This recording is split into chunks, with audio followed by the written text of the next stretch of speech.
ಜಗತ್ತಿಗೆ ನಿಶ್ಚಿತ ಗುರಿಯು ನೀನು. ಓ ಗುರುದೇವ ಪ್ರೀತಿಯ ತಾರ, ಆಪ್ತನು ನೀನೇ ಬಂಧುವು ನೀನೇ. ಓ ಗುರುದೇವ ನೀ ಚಿನ್ಮಯ ರೂಪ.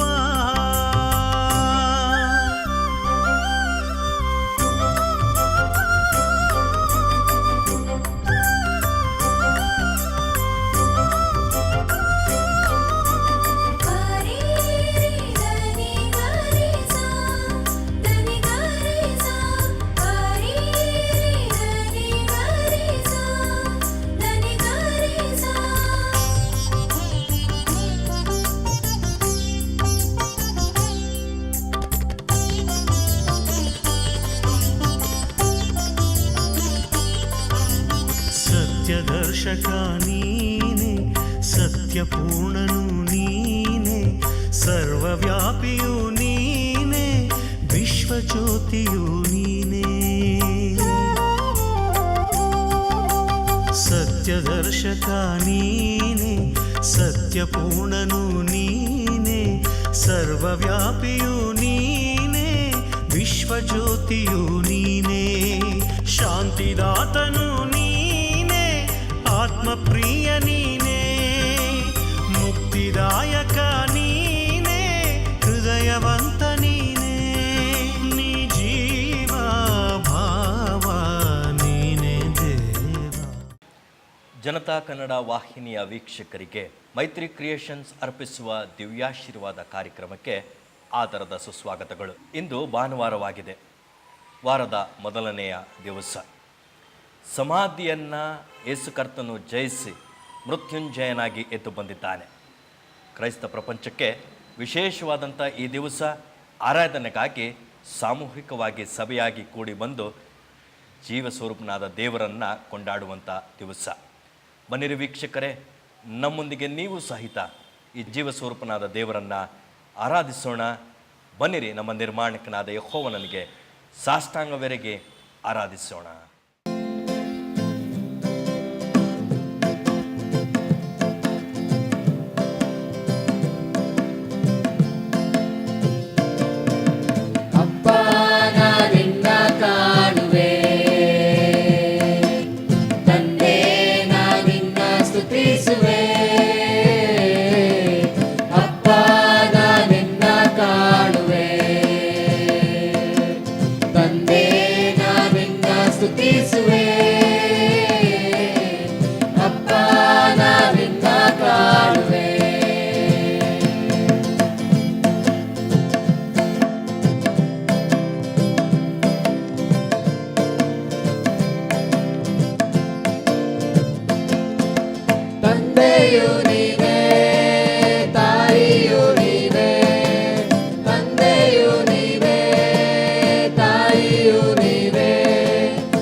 ಒಳ್ಳೆ ಕುರುಬಾನು ನೀನಲ್ಲವೇ, ಒಳ್ಳೆ ಕುರುಬಾನು ನೀನಲ್ಲವೇ.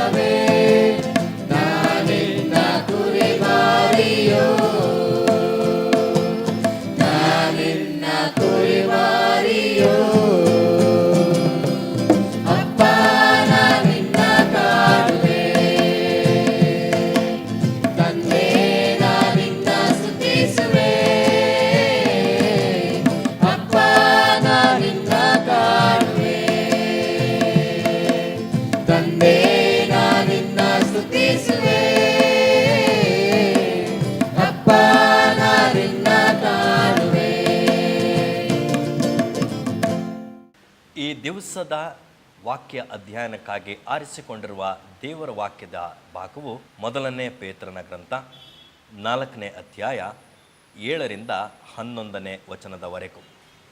ದೇವರ ವಾಕ್ಯವನ್ನು ಕೇಳಿಸಿಕೊಳ್ಳೋಣವೇ. ಎಲ್ಲವುಗಳ ಅಂತ್ಯ ಹತ್ತಿರವಾಗಿದೆ. ಆದುದರಿಂದ ನೀವು ಜಿತೇಂದ್ರಿಯರಾಗಿಯೂ ಪ್ರಾರ್ಥನೆಗೆ ಸಿದ್ಧರಾಗಿರುವಂತೆ ಸ್ವಸ್ಥ ಚಿತ್ತರಾಗಿಯೂ ಇರ್ರಿ. ಮೊಟ್ಟ ಮೊದಲು ನಿಮ್ಮೊಳಗೆ ಯಥಾರ್ಥವಾದ ಪ್ರೀತಿ ಇರಲಿ. ಪ್ರೀತಿಯು ಬಹು ಪಾಪಗಳನ್ನು ಮುಚ್ಚುತ್ತದೆ. ಗುಣಗುಟ್ಟದೆ ಒಬ್ಬರಿಗೊಬ್ಬರು ಅತಿಥಿ ಸತ್ಕಾರ ಮಾಡಿರಿ.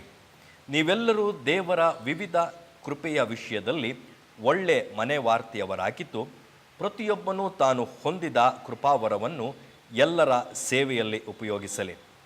ಒಬ್ಬನು ಬೋಧಿಸುವವನಾದರೆ ದೈವೋಕ್ತಿಗಳನ್ನು ಹೊಂದಿದವನಾಗಿ ನುಡಿಯುವವನಾಗಿ ಬೋಧಿಸಲಿ. ಒಬ್ಬನು ಸಭೆಯ ಸೇವೆ ಮಾಡುವವನಾದರೆ ದೇವರಿಂದ ಶಕ್ತಿಯನ್ನು ಹೊಂದಿದವನಾಗಿ ಮಾಡಲಿ.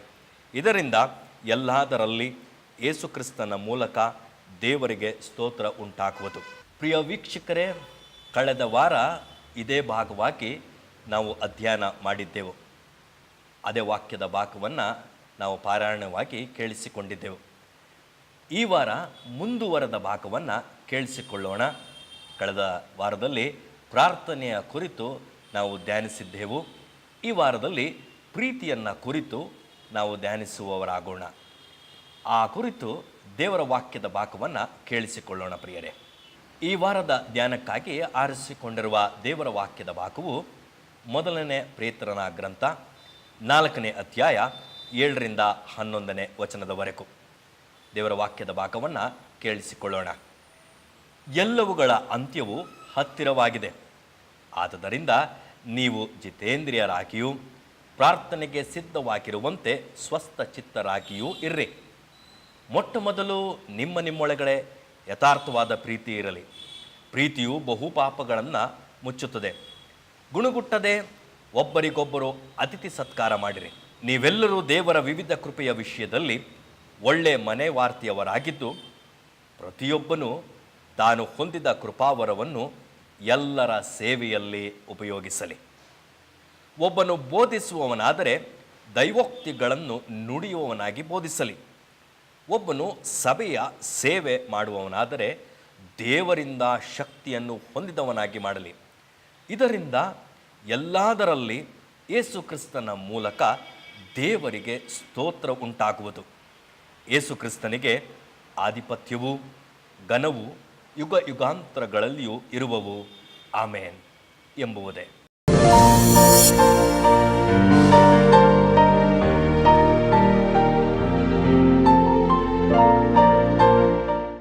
ನಿಮ್ಮಲ್ಲಿ ಮನಃಶಾಂತಿ ಇಲ್ಲವೇ? ನೀವು ನೆನೆಸಿದ ರೀತಿಯಲ್ಲಿ ನಿಮ್ಮ ಜೀವನ ಸಾಗುತ್ತಿಲ್ಲವೇ? ನಿಮ್ಮ ಭವಿಷ್ಯತ್ತಿನ ಬಗ್ಗೆ ಚಿಂತೆ ಇದೆಯೇ? ನೀವು ಒಂಟಿ ಎಂಬ ಭಾವನೆ ಅಧಿಕವಾಗುತ್ತಿದೆಯೇ?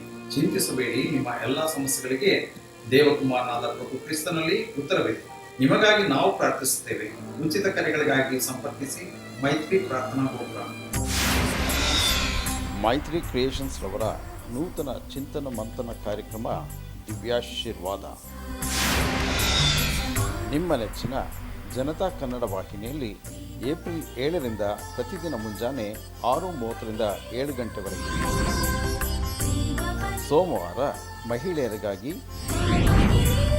ಮಂಗಳವಾರ ಯುವ ಜನತೆಗಾಗಿ, ಬುಧವಾರ ಕುಟುಂಬಸ್ಥರಿಗಾಗಿ, ಗುರುವಾರ ಸಾಮಾಜಿಕ ಮೌಲ್ಯಗಳಿಗಾಗಿ, ಶುಕ್ರವಾರ ಫೋನ್ ಇನ್ ನೇರ ಕಾರ್ಯಕ್ರಮ, ಶನಿವಾರ ಮಕ್ಕಳಿಗಾಗಿ ಮತ್ತು ಭಾನುವಾರ ದೈವಾರಾಧನಾ ಕಾರ್ಯಕ್ರಮ. ನಿಮಗೆ ದೇವರನ್ನು ತಿಳಿಯುವ ಕುತೂಹಲವಿದೆ. ನಿಮಗೆ ಜೀವನದ ಬಗ್ಗೆ, ಸಾವಿನ ಬಗ್ಗೆ, ಸಾವಿನ ನಂತರದ ಜೀವನದ ಬಗ್ಗೆ ತಿಳಿಯಲು ಆಸಕ್ತಿ ಇದೆ. ಪ್ರಭು ಏಸು ಕ್ರಿಸ್ತನನ್ನು ವೈಯಕ್ತಿಕವಾಗಿ ತಿಳಿಯಬೇಕೆ?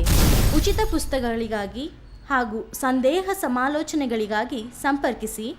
ಮೈತ್ರಿ charitable trust, number 55, Benson cross road, Benson town, Bengaluru 560046.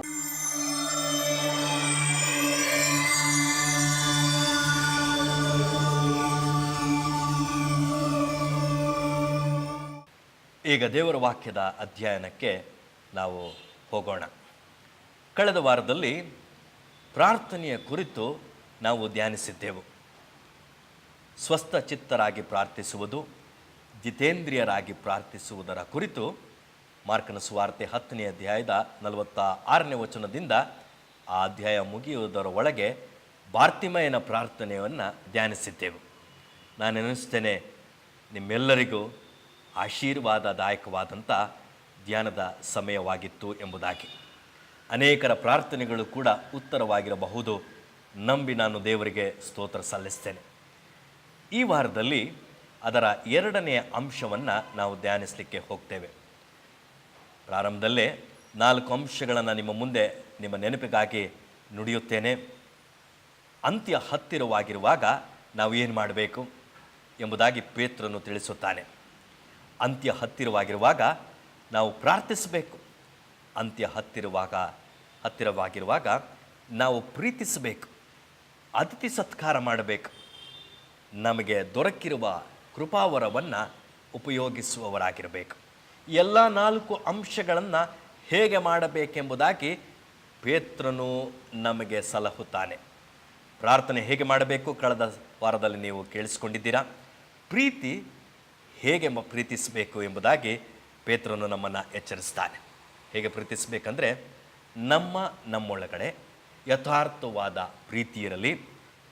ಸಾಮಾನ್ಯವಾಗಿ ಪ್ರೀತಿ ಎನ್ನುವ ಪದ ದಿನನಿತ್ಯ ಬಳಕೆಯಾಗುವ ಜನಜನಿತವಾದಂಥ ಪದ.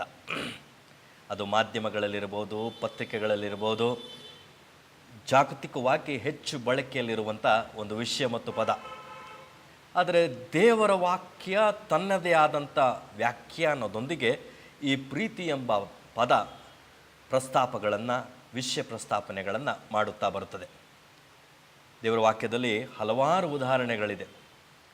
ನಮ್ಮೆಲ್ಲರಿಗೂ ಬಹಳ ನೆನಪು ಬರುವಂಥ ಒಂದು ದೇವರ ವಾಕ್ಯ ಯೋಹಾನ್ ಸುವಾರ್ತೆ 3ನೇ ಅಧ್ಯಾಯದ 16ನೇ ವಚನ.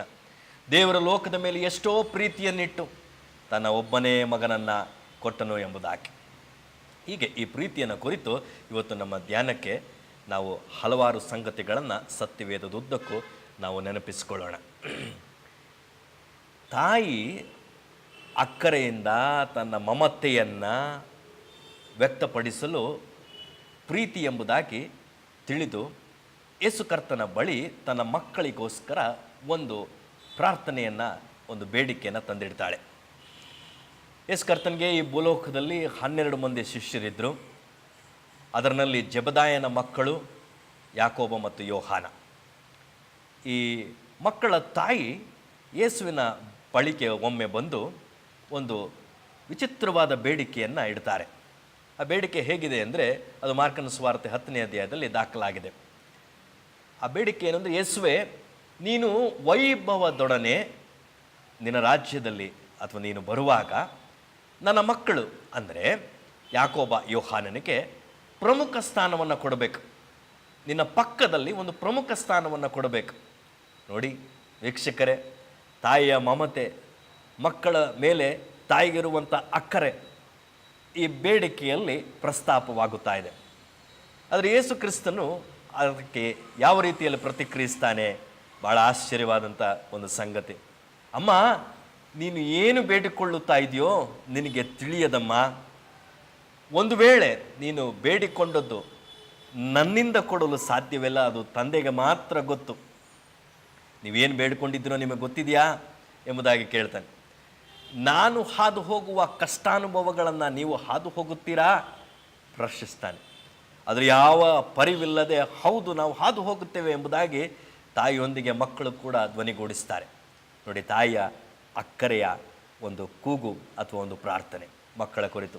ನಾನು ಎನಿಸ್ತೇನೆ, ಮಕ್ಕಳಾಗಿ, ತಂದೆ ತಾಯಿಗಳಾಗಿ, ಪೋಷಕರಾಗಿ ಎಲ್ಲೋ ಒಂದು ಪಕ್ಷಪಾತ, ಅಕ್ಕರೆಯಿಂದ ಕೂಡುವ ಪ್ರೀತಿಯನ್ನು ನಾವು ಕೂಡ ನಮ್ಮ ಮಕ್ಕಳಿಗೆ ವ್ಯಕ್ತಪಡಿಸಿದ್ದುಂಟು. ಆದರೆ ಅದು ಪ್ರೀತಿಯಾ? ಪ್ರಶ್ನಿಸಿಕೊಳ್ಬೇಕು. ಇನ್ನೊಂದು ಥರದ ಪ್ರೀತಿಯನ್ನು ನಾವು ಸತ್ಯವೇದದಲ್ಲಿ ಕಾಣ್ತೇವೆ. 2ನೇ ಸಮುವೇಲನ ಗ್ರಂಥ 13ನೇ ಅಧ್ಯಾಯದಲ್ಲಿ ಒಂದು ಪ್ರೀತಿಯ ಕುರಿತು ನಾವು ಮಾತನಾಡ್ತದೆ. ಅಮ್ನೋನನೆಂಬವನಿದ್ದಾನೆ. ಅವನಿಗೆ ತಾಮರಳೆಂಬವಳ ಮೇಲೆ ಬಲುವ ಒಂದು ಬಹು ಪ್ರೀತಿ. ಆದರೆ ಆ ಪ್ರೀತಿ ಯಾವ ಮಟ್ಟದಲ್ಲಿತ್ತು ಎಂಬುದಾಗಿ ಧ್ಯಾನ ಮಾಡಿದರೆ ಗೊತ್ತಾಗ್ತದೆ. ಅದು ಶಾರೀರಿಕವಾದಂಥ ಪ್ರೀತಿಯಾಗಿತ್ತು. ಆ ಶಾರೀರಿಕ ಪ್ರೀತಿಯ ಪರಿಣಾಮಗಳು ಆ ಅಧ್ಯಾಯದಲ್ಲಿ ದಾಖಲಾಗಿದೆ. ಆ ಪ್ರೀತಿ ಎಲ್ಲಿಗೆ ನಿಲ್ತದೆ ಅಂದರೆ, ಅಮ್ನೋನನು ತಾಮರಳನ್ನು ಉಪಾಯ ಮಾಡಿ ತನ್ನ ಕೋಣೆಗೆ ಕರೆದು ಮಾನಭಂಗ ಪಡಿಸ್ತಾನೆ. ಅದು ಶಾರೀರಿಕ ಮಟ್ಟದ ಪ್ರೀತಿಯಾಗಿ ಅದು ದುಃಖಕ್ಕೂ ನಾಚಿಕೆಗೂ ದ್ವೇಷಕ್ಕೂ ಈಡು ಮಾಡಿತು. ಇದು ಪ್ರೀತಿ, ಒಂದು ತರಹದ ಪ್ರೀತಿ. ನಾನು ಎನಿಸ್ತೇನೆ, ಪ್ರಪಂಚ ಇಂಥವುಗಳ ಹಿಂದೆ ಬಿದ್ದು ತಮ್ಮನ್ನೇ ಮೋಸಪಡಿಸಿಕೊಳ್ಳುವ ಹಾದಿಯಲ್ಲಿ ಮುನ್ನುಗ್ಗುತ್ತಾ ಇದೆ ಅಂದರೆ ತಪ್ಪಾಗಲಾರ್ದು. ಸರಿ, ಪ್ರೀತಿ. ಇನ್ನೊಂದು ಕಡೆ ಪ್ರೀತಿಯ ಕುರಿತು ದೇವರ ವಾಕ್ಯ ಹೀಗೆ ಹೇಳ್ತದೆ. ಮತ್ತಾಯನ ಸುವಾರ್ತೆ 5ನೇ ಅಧ್ಯಾಯದಲ್ಲಿ ಪರ್ವತ ಪ್ರಸಂಗ ಮಾಡುವಾಗ ಯೇಸು ಕರ್ತನು ಇನ್ನೇನು ಅದನ್ನು 45-46ನೇ ವಚನದಲ್ಲಿ ಈ ರೀತಿಯಾಗಿ ದಾಖಲು ಮಾಡ್ತಾನೆ. ನೀವು ಪ್ರೀತಿಸುವವರನ್ನೇ ಪ್ರೀತಿಸಿದರೆ ಹೆಚ್ಚಿನದೇನು ಮಾಡಿದ್ದಾಯಿತು ಎಂಬುದಾಗಿ ಕೇಳ್ತಾನೆ. ಅನ್ಯ ಜನರು ಕೂಡ ಹಾಗೆ ಮಾಡ್ತಾರೆ ಎಂಬುದಾಗಿ. ಹಾಗಾದರೆ ಯೇಸು ಸ್ವಾಮಿಯ ದೃಷ್ಟಿಯಲ್ಲಿ ಪ್ರೀತಿ ಏನಿದ್ದಿರಬಹುದು? ಗಮನಿಸಲೇಬೇಕಾಗಿರುವಂಥ ಒಂದು ವಿಶೇಷ ಸೂಚನೆ ಮತ್ತು ಸಂದೇಶ ಯೇಸುವಿನ ಕಡೆಯಿಂದ. ಸಾಮಾನ್ಯವಾಗಿ ಪ್ರೀತಿಯ ಕುರಿತು ನಾವು ಕೇಳಿಸ್ಕೊಳ್ತೀವಿ 1 ಕೊರಿಂಥ 13ನೇ ಅಧ್ಯಾಯವನ್ನು. ಪ್ರೀತಿಯ ಕುರಿತು ವಿಶೇಷವಾದಂಥ ಪತ್ರವನ್ನು ಪೌಲನು ದಾಖಲಿಸಿದ್ದಾನೆ. ಅದು ಬಹು ತಾಳ್ಮೆಯುಳ್ಳದ್ದು, ಅದು ಹೊಟ್ಟೆ ಕಿಚ್ಚುಪಡುವುದಿಲ್ಲ, ಅದು ಇನ್ನೊಬ್ಬರ ಅಹಿತವನ್ನು ಬಯಸುವುದಿಲ್ಲ, ಬೇರೆಯವರ ತಪ್ಪನ್ನು ಅದು ನೆನಪು ಮಾಡಿಕೊಳ್ಳುವುದಿಲ್ಲ, ಉಬ್ಬಿಕೊಳ್ಳುವುದಿಲ್ಲ ಇತ್ಯಾದಿಗಳು. ಪ್ರೀತಿಯ ಕುರಿತು ಎಲ್ಲ ಮಾತುಗಳು ಅಲ್ಲಿ ಬರ್ತದೆ. ಸಾಮಾನ್ಯವಾಗಿ ಕ್ರೈಸ್ತ ವಿವಾಹದಲ್ಲೂ ಈ ಅಧ್ಯಾಯ ಪಠನೆ ಅದು ಸರ್ವೇ ಸಾಮಾನ್ಯ. ಆದರೆ 14ನೇ ಅಧ್ಯಾಯದ 1ನೇ ವಚನ, 1 ಕೊರಿಂಥ 14ನೇ ಅಧ್ಯಾಯದ 1ನೇ ವಚನ ಬಹಳ ಮುಖ್ಯ. ಅಲ್ಲಿ ದೇವರ ವಾಕ್ಯ ಏನು ಹೇಳ್ತದೆ? ಈ ಪ್ರೀತಿಯನ್ನು ಚೆನ್ನಾಗಿ ಅಭ್ಯಾಸ ಮಾಡಿಕೊಳ್ಳಿರಿ. ಪ್ರೀತಿಯ ಕುರಿತು ವಿಶೇಷತೆಗಳು ನಮ್ಮ ಮೆದುಳಿನಲ್ಲಿದ್ದರೆ ಸಾಲದು, ಅದನ್ನು ಅಭ್ಯಾಸಿಸಬೇಕು, ಕಾರ್ಯಗತವಾಗಬೇಕು. ಅನೇಕರಾದ ನಾವು ಎಡುವುದು ಇಲ್ಲೇ. ಅದಕ್ಕೆ ಪೌಲ ಹೇಳ್ತಾನೆ, ಅದನ್ನು ಚೆನ್ನಾಗಿ ಅಭ್ಯಾಸ ಮಾಡಿರಿ. ಪೇತ್ರನು ಧ್ವನಿಗೂಡಿಸ್ತಾನೆ, ಎಲ್ಲವುಗಳ ಅಂತ್ಯ ಹತ್ತಿರವಾಗಿರುವಾಗ ನಿಮ್ಮೊಳಗಡೆ ಯಥಾರ್ಥವಾದ ಪ್ರೀತಿ ಇರಲಿ. ಇದೇ ಯೇಸು ಸ್ವಾಮಿ ತನ್ನ 2ನೇ ಬರಣ ಅಥವಾ ಅಂತ್ಯದ ಸೂಚನೆಯ ಒಂದು ಶಬ್ದ ಪ್ರೀತಿಯ ಕುರಿತು ಮಾತನಾಡ್ತಾರೆ, ಒಂದು ವಾಕ್ಯವನ್ನು ಮಾತನಾಡ್ತಾರೆ. ನಾನು ಬರುವಾಗ ಬಹು ಜನರ ಪ್ರೀತಿ ತಣ್ಣಗಾಗಿ ಹೋಗುತ್ತದೆ. ಪ್ರಿಯರೇ, ಅಂತ್ಯಕಾಲದ ಒಂದು ಸೂಚನೆ ಏನೆಂದರೆ ಪ್ರೀತಿ ಬಹು ತಣ್ಣಗಾಗಿ ಹೋಗುತ್ತದೆ. ಹಾಗಾದರೆ ದೇವರ ಅಪೇಕ್ಷಿಸುವಂಥ ಪ್ರೀತಿ ಏನು? ನಾವು ಇದನ್ನು ಗಮನಿಸಬೇಕು. ಮೂಲ ಭಾಷೆಯಲ್ಲಿ ಪ್ರೀತಿಗೆ ಸಮಾನಾರ್ಥವಾದಂಥ ಒಂದು ಪದ ಇದೆ. ಆ ಪದ ಏನಂದರೆ ಅಹಾವ್ ಎಂಬುದಾಗಿ. ಏನು ಈ ಅಹಾವ್? ಅದು ಒಂದು ಜಿಂಕೆಯ ಭಾಷೆ. ಜಿಂಕೆ ತನಗೆ ನೀರಡಿಕೆ ಆದಾಗ ಗುಂಪಿನ ಮಧ್ಯದಲ್ಲಿದ್ದರೂ ಕೂಡ ಆ ನೀರಿಗೋಸ್ಕರ ತನ್ನನ್ನು ಬೇರ್ಪಡಿಸಿಕೊಂಡು ತವಕಿಸುತ್ತದೆ ಜಿಂಕೆ. ಈ ಜಿಂಕೆ ಏನು ಮಾಡುತ್ತೆ ಅಂದರೆ ಆ ನೀರಿನ ವಾಸನೆ ಹಿಡಿದು ದೌಡಾಯಿಸುತ್ತೆ, ಓಡುತ್ತೆ. ಆದರೆ ಓಡುವಾಗ ಜಿಂಕೆಗೆ ಈ ನೀರಿನ ದಾಹದ ನಿಮಿತ್ತ ಬೇರೆ ಇಂದ್ರಿಯಗಳ ಸೂಕ್ಷ್ಮತೆ ಅದು ಬಹಳ ಕಡಿಮೆ ಆಗಿಬಿಟ್ಟಿರುತ್ತೆ. ಇದರಿಂದ ಜಿಂಕೆಗೆ ಅಪಾಯ ತಂದೊಡ್ಡುಕೊಳ್ಳುವ ಸಾಧ್ಯತೆಗಳೇ ಹೆಚ್ಚು. ಹೀಗೆ ಓಡುವಾಗ ಜಿಂಕೆ ನಾನು ಗುಂಪಿನಿಂದ ಬೇರ್ಪಟ್ಟು ಒಂಟಿಯಾಗಿದ್ದೇನೆ ಎಂಬ ಅನುಭವ ಇರುವುದಿಲ್ಲ. ಮತ್ತೊಂದೆಡೆ ನಾನು ಬೇಟೆಗೆ ನನ್ನನ್ನು ಬೇಟೆ ಆಡ್ತಾ ಇದ್ದಾರೆ ಎಂಬ ಅರಿವು ಕೂಡ ಇಲ್ಲದೆ ಅದು ಓಡುತ್ತಾ ಇರುತ್ತದೆ. ಪ್ರಾಣ ಕಳ್ಕೊಳ್ತೇನೆ, ಅಪಾಯ ಇದೆ ನನ್ನ ಮುಂದಗಡೆ, ಯಾವುಗಳ ಅರಿವಿಲ್ಲದೆ ಬಾಯಾರಿಕೆಯನ್ನು ತೀರಿಸಿಕೊಳ್ಳಬೇಕು, ಅದೊಂದೇ ಅದರ ಒಂದು ಹಸಿವೆ ಅಥವಾ ಆ ಒಂದು ಬಾಯಾರಿಕೆ ತೀರಿಸಿಕೊಳ್ಳಬೇಕು, ತವಕಿಸುತ್ತದೆ ನೀರಿಗೆ. ಹೀಗೆ ಓಡುತ್ತಾ ಒಂದೆಡೆ ನಿಂತು ಜಿಂಕೆ ಆಯಾಸದಿಂದ ಉಸಿರಾಟ, ಅದರ ಶಬ್ದ ಹೇಗಿರುತ್ತದಂದರೆ ಈ ಅಹಾವ್ ಎನ್ನುವ ಶಬ್ದವೇ ಹಳವಡಮಡಿಕೆಯ ಅಥವಾ ಬೈಬಲ್ ಮೂಲ ಭಾಷೆಯಲ್ಲಿ ಪ್ರೀತಿಗೆ ಸಮಾನಾರ್ಥವಾದಂಥ ಪದ. ಎಷ್ಟು ಸುಂದರವಾಗಿ ಈ ಪದ ನಮ್ಮ ಮುಂದೆ ಮೂಲ ಭಾಷೆಯಲ್ಲಿ ಪ್ರಸ್ತಾಪಿಸಿದ್ದಾರೆ ನೋಡ್ರಿ. ಹಾಗಾದರೆ ಪ್ರೀತಿ ಏನು?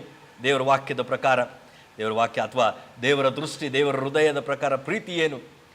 ಯೇಸು ಕರ್ತನು ಕೂಡ ಲೋಕದ ಮೇಲೆ ಎಷ್ಟೋ ಪ್ರೀತಿಯನ್ನಿಟ್ಟು ಕಳುಹಿಸಲ್ಪಟ್ಟಂಥ ದೇವರ ಕುಮಾರನು. ಹಾಗಾದರೆ ಹೇಗೆ ದೇವರು ಅಥವಾ ಯೇಸು ಕರ್ತನು ಈ ಲೋಕಕ್ಕೆ ಬರುವುದಕ್ಕಿಂತ ಮುಂಚೆ ಪರಲೋಕವೇ ಆತನ ವಾಸಸ್ಥಳ, ದೇವರಿಗೆ ಸರಿ ಸಮಾನವಾದಂಥ ಪದವಿ ಹಂಚಿಕೊಂಡಿದ್ದ ಯೇಸು ಕರ್ತನು. ಆದರೆ ಲೋಕಕ್ಕೆ ಬರುವಾಗ ಪ್ರೀತಿಯ ನಿಮಿತ್ತ ಆ ವೈಭವವನ್ನು, ಆ ಸ್ವರ್ಗವನ್ನು, ಅನುಕೂಲವಾದಂಥ ಸ್ಥಳವನ್ನು ಬಿಟ್ಟು ನರಮಾನವರ ಮಧ್ಯದಲ್ಲಿ ಬದುಕುವುದಕ್ಕೋಸ್ಕರ ಬಂದಿದ್ದಾರೆ. ನಮಗೆಲ್ಲರಿಗೂ ಗೊತ್ತಿದೆ, ದೇವರ ವಾಕ್ಯ ಹೇಳ್ತದೆ ಯೋಹಾನ್ ಸುವಾರ್ತೆ 1ನೇ ಅಧ್ಯಾಯದಲ್ಲಿ, ಆತನು ತನ್ನ ಸ್ವಂತ ಮನೆಯವರಿಗೋಸ್ಕರ ಬಂದ, ಆದರೆ ಸ್ವಂತ ಮನೆಯವರು ತಿರಸ್ಕರಿಸಿದರು ಎಂಬುದಾಗಿ.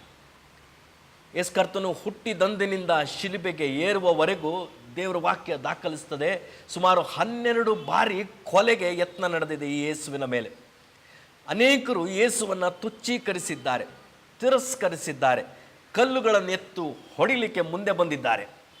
ಇವೆಲ್ಲವುಗಳ ಮಧ್ಯ ಯೇಸು ತನ್ನ ಸೇವೆಯನ್ನು ಮುಂದುವರಿಸಿ ತಂದೆಯ ಚಿತ್ತವನ್ನು ಸಾಗಿಸುತ್ತಾ ಆ ಪ್ರೀತಿಯನ್ನೇ ಆಧಾರ ಮಾಡಿಕೊಂಡು ಶಿಲುಬೆಗೆ ಏರುವವರೆಗೂ ಈ ಪ್ರೀತಿಯನ್ನೇ ಪ್ರಸ್ತಾಪಿಸಿ ಸ್ಫೂರ್ತಿಯಾಗಿ ತನ್ನ ಸೇವೆಯನ್ನು ಮುಂದುವರಿಸಿದ್ದಾರೆ. ನನ್ನ ಪ್ರಿಯ ವೀಕ್ಷಕರೇ, ಆ ಹಾವೆಂಬ ಆ ಜಿಂಕೆಯ ಆಯಾಸದ ಆ ಶಬ್ದ ಯೇಸು ಕ್ರಿಸ್ತನ ಜೀವನದಲ್ಲಿ ಅದು ಪ್ರಸ್ತಾಪವಾಗ್ತದೆ. ಪಾಪಿಗಳನ್ನು ಹುಡುಕಿ ರಕ್ಷಿಸುವುದಕ್ಕೋಸ್ಕರನೇ ಯೇಸು ಈ ಲೋಕಕ್ಕೆ ಬಂದದ್ದು. ಪಾಪಿಗಳಿಗೋಸ್ಕರನೇ ಯೇಸು ಸ್ವಾಮಿ ಆ ಶಿಕ್ಷೆಯನ್ನು ಅನುಭವಿಸಿ ಪ್ರೀತಿಯ ನಿಮಿತ್ತದಿಂದಲೇ ಇದನ್ನು ಅಭ್ಯಾಸ ಮಾಡುವುದಕ್ಕೆ ನಾವು ಸಿದ್ಧರಾಗೋಣ. ನಾವು ನಮ್ಮೊಳಗಡೆ ಯಥಾರ್ಥವಾದ ಪ್ರೀತಿಯಿಂದ ಸಂಬಂಧಗಳಲ್ಲಿ ಮುಂದೆ ಸಾಗೋಣ. ಪ್ರಿಯರೇ, ಎಚ್ಚರವಾಗಿರೋಣ, ಅಂತ್ಯ ಹತ್ತಿರವಾಗಿದೆ. ಆದರೆ ನಾವು ಏನು ಮಾಡಬೇಕು? ನಮ್ಮೊಳಗಡೆ ಯಥಾರ್ಥವಾದ ಪ್ರೀತಿ ಇರಲಿ. ಈ ಪ್ರೀತಿ ಪಾಪಗಳನ್ನು ಮುಚ್ಚುತ್ತದೆ. ನಿಜ ಪ್ರಿಯರೇ, ಯೋಸೇಫನ ಪ್ರೀತಿ ಅಣ್ಣಂದಿರ ಪಾಪವನ್ನೆಲ್ಲ ಮುಚ್ಚಿಬಿಟ್ಟಿತು. ಯೇಸು ಸ್ವಾಮಿಯ ಪ್ರೀತಿ, ಆ ಪ್ರೀತಿಯ ನಿಮಿತ್ತ ಸುರಿಸಿರುವಂಥ ರಕ್ತ ಇವತ್ತು ನಮ್ಮ ಪಾಪಗಳನ್ನು ಮುಚ್ಚಿಬಿಟ್ಟು ಕ್ಷಮಿಸಿ ನಮ್ಮನ್ನು ನೀತಿವಂತರನ್ನಾಗಿ ಮಾಡುತ್ತದೆ. ವೀಕ್ಷಕರೇ, ಸಿದ್ಧರಿದ್ದೀರೋ? ಈ ರೀತಿಯಾದ ಪ್ರೀತಿಯನ್ನು ಸ್ವೀಕರಿಸಿ ನಾವು ನಮ್ಮೊಳಗಡೆ ಪರಸ್ಪರ ಪ್ರೀತಿಸುತ್ತಾ ಯಥಾರ್ಥವಾದ ಪ್ರೀತಿಯಲ್ಲಿ ಮುನ್ನಡೆದು ದೇವರ ರಾಜ್ಯವನ್ನು ಅನುಭವಿಸುವವರಾಗಿ ಈ ಪ್ರೀತಿ ನಮ್ಮೆಲ್ಲರಿಗೂ ಆಧಾರವಾಗಲಿ, ಸ್ಫೂರ್ತಿಯಾಗಿರಲಿ. ದೇವರ ಈ ಮಾತುಗಳಿಂದ ನಮ್ಮನ್ನು ಎಚ್ಚರಿಸಲಿ, ನಮ್ಮ ಸಂಬಂಧಗಳನ್ನು ಸುಧಾರಿಸಲಿ, ಆರೋಗ್ಯವನ್ನು ನಮ್ಮಲ್ಲಿ ಹುಟ್ಟಿಸಲಿ. ನಾವು ಇತರರಿಗೆ ಮಾದರಿಯಾಗೋಣ, ಈ ಪ್ರೀತಿಗೆ ಪ್ರತಿನಿಧಿಗಳಾಗಿ ಜೀವಿಸೋಣ. ದೇವರು ಈ ಸಂದೇಶದ ಮೂಲಕ ನಮ್ಮೆಲ್ಲರನ್ನ ಎಚ್ಚರಿಸಿ ಆಶೀರ್ವದಿಸಲಿ. ಪ್ರಿಯ ವೀಕ್ಷಕರೇ, ಈ ಸಂದೇಶವನ್ನು ನೀವು ವೀಕ್ಷಿಸುತ್ತಾ ಇರುವಾಗಲೇ ಪರದೆಯ ಮೇಲೆ ದೂರವಾಣಿಯ ಸಂಖ್ಯೆಗಳು ಹರಿದಾಡ್ತಾ ಇರುತ್ತವೆ. ನಿಮಗೆ ಪ್ರಾರ್ಥನೆ ಮನವಿಗಳಿದ್ದಲ್ಲಿ ಈ ವಾರ ಪೂರ್ತಿ ನೀವು ಆ ಮನವಿಗಳನ್ನು ಈ ಸಂಖ್ಯೆಗೆ ಕರೆ ಮಾಡಿ ನೀವು ನೀಡಬಹುದು. ನಿಮಗೋಸ್ಕರ ನಮ್ಮ ಪ್ರತಿನಿಧಿಗಳು ಪ್ರಾರ್ಥಿಸಲು ಸಿದ್ಧರಿರುತ್ತಾರೆ. ಒಂದು ವೇಳೆ ನೀವು ಫೋನ್ ಮಾಡಲು ಸಾಧ್ಯವಾಗದಿದ್ದರೆ ನೀವೊಂದು ಮಿಸ್ ಕಾಲ್ ಕೂಡ ಕೊಡಬಹುದು. ಅದರಲ್ಲೂ ವಿಶೇಷವಾಗಿ ಮೊಬೈಲ್ ನಂಬರ್ಗಳಿಗೆ ಮಿಸ್ ಕಾಲ್ ಕೂಡ ಕೊಡಬಹುದು. ನಿಮ್ಮ ಮನವಿಯನ್ನು ಸ್ವೀಕರಿಸಿ ಪ್ರಾರ್ಥಿಸಲು, ನಿಮ್ಮ ಮಿಸ್ ಕಾಲ್ಸ್ಗೆ ಉತ್ತರಿಸಲು ಅವರು ಸಿದ್ಧರಾಗಿರ್ತಾರೆ. ಸಮಯ ಕೂಡ ಭಾಳ ಮುಖ್ಯ. 10ರಿಂದ 5 ನೀವು ಮಾಡಿದ್ದೇ ಆದರೆ ಪ್ರತಿನಿಧಿಗಳು ಅಲ್ಲೇ ಇದ್ದು ನಿಮ್ಮ ಮನವಿಗಳಿಗೋಸ್ಕರ ಪ್ರಾರ್ಥಿಸ್ತಾರೆ. ಈ ವಾರದುದ್ದಕ್ಕೂ ಮನವಿಗಳನ್ನು ನೀವು ತಲುಪಿಸಬಹುದು. ನಿಮ್ಮ ಮನವಿಗಳಿಗೋಸ್ಕರ ನಾವು ನಂಬಿಕೆಯಿಂದಲೂ ಯಥಾರ್ಥದಿಂದಲೂ ಪ್ರಾರ್ಥಿಸ್ತೇವೆ. ಅದು ನಮ್ಮೆಡೆಯಿಂದ ನಿಮಗಿರುವಂಥ ಒಂದು ನಿರೀಕ್ಷೆ. ಪ್ರಿಯರೇ, ನಾವು ಸಂದೇಶವನ್ನು ಕೇಳಿದ್ವಿ. ಈ ಸಂದೇಶವನ್ನು ಕೇಳಿಕೊಂಡಾಗ ನಮ್ಮಲ್ಲಿ ಒಂದು ಬದಲಾವಣೆಗೆ, ಆತ್ಮಾವಲೋಕನೆಗೆ, ಎಚ್ಚೆತ್ತುಕೊಳ್ಳುವಿಕೆಗೆ, ಸಂಬಂಧಗಳ ಸುಧಾರಣೆಗೆ ನೀವು ಸಿದ್ಧ ಇರುವುದೇ ಆದರೆ, ಪ್ರೀತಿಸಲು ನನಗೆ ಸಾಧ್ಯವಿಲ್ಲ, ನನ್ನಿಂದ ಸಾಧ್ಯವಾಗದು, ಅಸಹಾಯಕತೆ ನಿಮಗಿದ್ದರೆ ಬನ್ನಿ, ನಾನು ನೀವು ಸೇರಿ ಸಹಾಯ ಮಾಡುವ ಆತನ ಬಳಿಗೆ ನಮ್ಮ ಪ್ರಾರ್ಥನೆಯ ಮೊರೆಯನ್ನು ಹೇಳಿಕೊಳ್ಳೋಣ. ಪ್ರಾರ್ಥನೆ ಮಾಡೋಣ. ಪ್ರಿಯರೇ, ತಂದೆಯೇ, ನಿನ್ನ ಹೆಸರೇ ಪ್ರೀತಿ ಸ್ವರೂಪ. ಇಹವನ್ನು ನೀನು ಎಷ್ಟು ಪ್ರೀತಿಸಿದೆಯೆಂದರೆ ಇದ್ದೊಬ್ಬ ಮಗನನ್ನೇ ನೀನು ಕಳುಹಿಸಿ ಕೊಟ್ಟುಬಿಟ್ಟೆ. ಈ ಮಗನು ಯೇಸು ಕ್ರಿಸ್ತನು ನಿನ್ನನ್ನು ಎಷ್ಟು ಪ್ರೀತಿಸಿದ್ದಾರೆಂದರೆ ನಿನ್ನ ಚಿತ್ತ ನೆರವೇರಿಸಲು ಶಿಲುಬೆಯನ್ನೇರಿದ್ದಾರೆ, ಮರಣವನ್ನು ಹೊಂದಿದ್ದಾರೆ, ಹೂಣಲ್ಪಟ್ಟು 3ನೇ ದಿವಸದಲ್ಲಿ ಎದ್ದು ಬಂದಿದ್ದಾರೆ. ಇವತ್ತು ಪ್ರೀತಿಗೆ ಅಭಿವ್ಯಕ್ತನೆ ಅದು ಕ್ರಿಸ್ತನಲ್ಲಿ. ನಮಗೊಂದು ಉದಾಹರಣೆ ಶ್ರೇಷ್ಠವಾದದ್ದು ಯೇಸು ಕ್ರಿಸ್ತನ ಜೀವನ. ಸ್ವಾಮಿ, ನಾವು ನಮ್ಮೊಳಗಡೆ ಪ್ರೀತಿ ಮಾಡಲು ನಮಗೆ ಕೊರತೆಗಳಿದೆ. ನಮ್ಮ ಶರೀರ ಧರ್ಮ ಅಡ್ಡಿಯಾಗಿದೆ, ಮನೋಧರ್ಮ ಹೋರಾಡುತ್ತದೆ ನಮ್ಮ ವಿರುದ್ಧ. ಸ್ವಾಮಿ, ಇವೆಲ್ಲವುಗಳನ್ನು ನಿವಾರಿಸಿ ನಿನ್ನ ಪವಿತ್ರಾತ್ಮನ ಸಹಾಯದಿಂದ ನಾವು ಒಬ್ಬರನ್ನೊಬ್ಬರು ಪ್ರೀತಿಸಲಿಕ್ಕೆ ಸಹಾಯಿಸು.